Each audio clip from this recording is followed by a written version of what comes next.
Hey YouTube, it's Matt with Olympus Reptiles.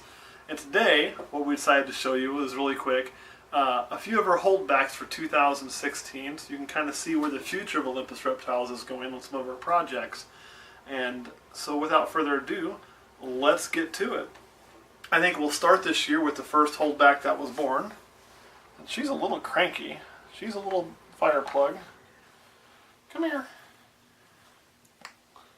And this is her. And you've seen a few of these snakes before. You can kind of see how some of these are growing. This is definitely a champagne. It was bred to a calico. And we're still not sure if the calico's in there or not. It's when we held back because we didn't know exactly what was going on. And kind of, I mean, if you look here, I'd say straight champagne, you know. But you look at this tail, and while champagnes can have ringers, that's an exceptional ringer, especially coming through there. So, and you can also see some blushing blowing up in the sides. A little bit like there and there. On this side here, you can see how the pattern is darker through here. And it gets light through there. So that's what we're hoping that calico influence is. And again, we won't know for a bit. So we're going to really hope it's there, but we're going to breed her and find out. It'll be kind of fun just to see what we made. And the reason I kept her is not just about the genetics. I really believe in trying to keep back the best thing possible. Like, if you have something that you think is exceptional, whether it's a 1 gene, a 3 gene, or whatever, if there's a reason you want it, hold that back. And the reason we went with this one was because, honestly, that tail, that is a massive ringer. It's the only snake I have with a ringer like that. And so I wanted to hold back the ringers just because I know it's not supposed to be genetic, but I think it looks cool. I think it makes a nice show animal. It's something really neat to pull out, you know, so I really like that. So we'll put her back, and we've named her Eris. Actually, it's the only holdback so far that's got a name. The rest of them we haven't managed to name yet. We're kind of slacking on that. You know, we used to, like, right away, the first thing we did was name a snake. But now, you get so many and more come in and out all the time, you kind of get behind on that. The next one we decided to keep back was this little sweetheart here. And you can see this is an albino. It's got pretty nice contrast in the colors. It's got a little bit of blushing in the back, but not too much. I kind of like him with a lot more pure white, so that's nice. This holdback was actually selected out of all the females we hatched by camera guy Kurt. And the reason he picked it is, actually, camera guy, if you can kind of keep that there, I'll pull out something else to kind of show the difference here. This is Mom.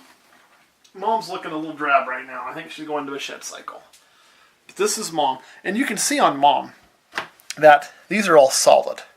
Okay? That's a look that I kind of like. This definitely isn't like that at all. It's got full alien heads. All the alien heads have spots.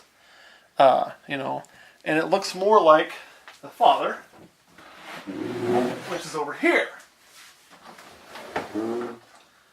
On that.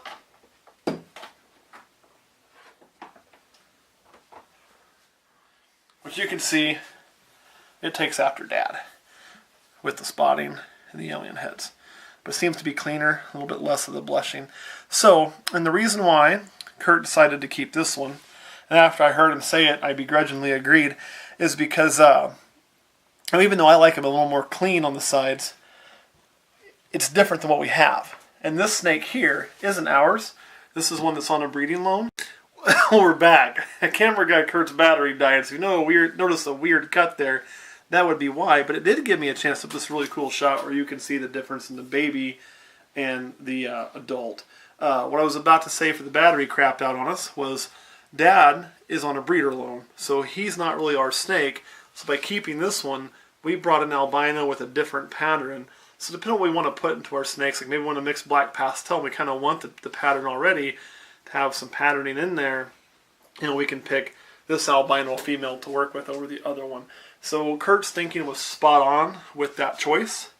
Also, it's a really cool tail because the pattern kind of changes there. Kind of neat when he thought about that. So we'll put this little girl back up. And I mentioned that this male's on a breeder loan, but the actual owner has decided to go ahead and part with it after we've had it for a while. He wants us to go ahead and sell it for him. It's been in our care for probably 5 or 6 months total.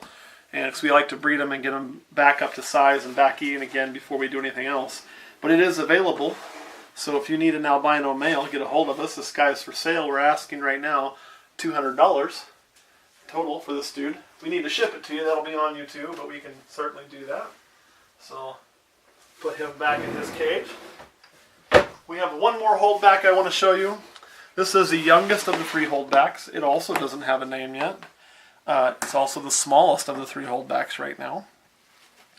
And so we've still been getting some food in it. It did not take to eating right away, so I did have to assist feed it just to teach it how, and hopefully it'll go back to eating on its own now. It's only had the 1 meal, so it was a big baby when it was born. But what we know on this snake, and you've seen this one before, is this is definitely a pastel lesser. Possibly a sulfur running around in there too, but we're certain it's a pastel lesser. We're going to hold it back. I will probably breed it back to the possible sulfur male to get 2 sulfurs running around in there, and by George, we'll see if any super sulfurs pop out, which would be an all-white snake with a lot of splotching. That would also give us a shot at super lessers in that combo, which would be an all-white snake with blue eyes. So if we get a black-eyed Lucy, then we'll know that sulfur's in both. If we don't, that's fine, but we'll definitely have a shot at blue-eyed Lucy's with that pairing, which is something I want to produce a lot of. I really like them. So we've got several pairings coming up that'll be possible blue-eyed Lucy pairings. But that is this little girl here, and we haven't named her yet, but I think she's adorable. Really cool head, really bright. I hope the camera picks that up on that black background. And the thing about it is you'll notice she's really blushed all through here. This snake's only had 1 shed, so the colors are still kind of even blushing out more and coming in more. So that is our 3 holdbacks so far. We do expect 1 more clutch that's going to have some double het stuff that will be holding some of it back. So we have that coming, which will be het true ghost, will be het ghost and het exanthic. We should also have some of that available. Question Girl, who's been extremely busy with new job and school, has decided to stay up a little bit late and grace us with her presence today. So Question Girl, do you have any questions? How does one get a breeder male on loan to run through your clutch and your collection? Well, one simply knows a friend or colleague that has something you need, and in this case a friend of mine and an exceptional tattoo artist, I'll throw that out there for you there, Jason, if you're watching, had a few snakes that were just pets. He didn't have any plans of breeding. He was a crested gecko, or excuse me, not a crested gecko breeder, but a gecko breeder. Did like New Caledonian geckos and the larger geckos. Really cool stuff. But and so I needed an albino male, and he loaned it to me. Thought it'd be pretty cool, and then decided that he needed to downsize his collection just due to keeping up with life. So that's why we're selling it. Any other questions, Question Girl? Yeah, currently you said that 2 of your snakes don't have names. Are you going to run a name contest like you've run on the last few? Oh, probably not. We might eventually. I don't know. But I didn't think about it yet. I haven't even played with the names here. Speaking of that, we might as well go ahead and announce the winner of the BOA name contest for those of you that chimed in. I think we're going to go with the Fortuna, or Fortuna. Is that what we're going to go with? You like that, camera guy? Yep. Okay, you can't shake your head. You got to say words on camera, but you did. So yeah, we're gonna go with Fortuna. That's gonna be the name of the BOA. So we'll announce that winner now. And I'll throw a comment on there sometime too, thanking the person who suggested that, because we actually kicked that around before the suggestion even when we were trying to think, and now I'm knocking stuff off. Any other questions, Question Girl? Like, I don't know, maybe projects. What are you guys doing with these? I don't know. Well, now that we've baited a question, what kind of projects are you going to be doing? We might have baited a question. We already talked about possibly pairing this back up with the father to try to prove the sulfur. The albino holdback will be simply to make more albinos. So I only have 1 albino female and some double het stuff. But we'll probably breed into that to try to make some hets or some straight up albinos. And then with the champagne possible calico holdback, I haven't decided what to put to that yet. So maybe y'all can kind of help out. Give me some suggestions. You've seen a lot of our snakes by now. One thing I was kicking around was a super pastel spot nose. That'd be kind of cool, you know, just to kind of see what comes out there. I know camera guy Kurt is in his head screaming at me right now. I can feel him thinking it, saying, Put the inchy to it, you moron. Put the inchy to it. So you guys tell us. Super Pastel Spot Nose, would that be a good pairing down the road? Maybe toss some inchy in there. That might be a good pairing down the road. What do you want to see? Just no spider, because you can't put spider to champagne. And also we can't put champagne to champagne because there's some lethal combo issues there. But if you've looked and you've seen something that you say, man, that looked really cool, like, tell us. We want to know what other people like too, because we want to make things that maybe we didn't think of. So maybe you've seen a snake that we have and thought, hey, put that to champagne calico and see what pops out. So help us out a bit. Anything else, question girl? Yeah, you mentioned the pairing and who you were going to be pairing her with. Yes. And you had mentioned that you were going to be running this specific snake to her potential father. That's right. Do you need to worry about breeding a parent to a offspring snake with your genetics? Are you asking if I need to worry about making some Arkansas snakes? And I can make that joke because I've got family in Arkansas. So before y'all flame me, my whole family hails from down there. So although I'm K-State at heart, I'll give y'all a suey, go hogs. So you don't hate me. You're not going to call the hogs right now? No, I just did. It's close as I'm going to get.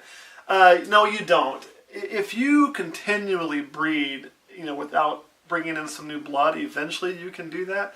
And you can get some things like some goofy snakes with some duck billing and things like that. And there's also some genetics that cause more of that than others.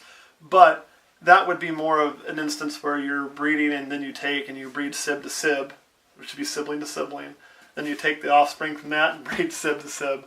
And then you take the offspring from that and bring sib to sib. Now you're probably going to start getting some goofy snakes, some more kinky, and some possible issues. Genetically speaking, you can get all those issues without bad genetics, but you do want to bring new blood into the bloodline, but they're not as susceptible to that as like a mammal. So, all of your recessive genes have pretty much been proven by breeding parent back to offspring, or even sibling to sibling one time, which you can do.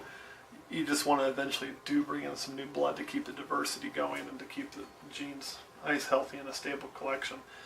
The best example I can think of is spider. Every spider is related because only one wild spider ever was caught that we know of. So all I know of is one spider that came in from Africa. And every spider, I'm talking spider ball pythons here, has someone can trace its lineage back to that original spider. So they're all like, kissing cousins if you really think about it. And we haven't had any major genetic issues. And I know somebody's watching me right now saying, listen to this guy, he's wrong because of spider wobble. But the original spider wobbles, that was passed on from the original parent.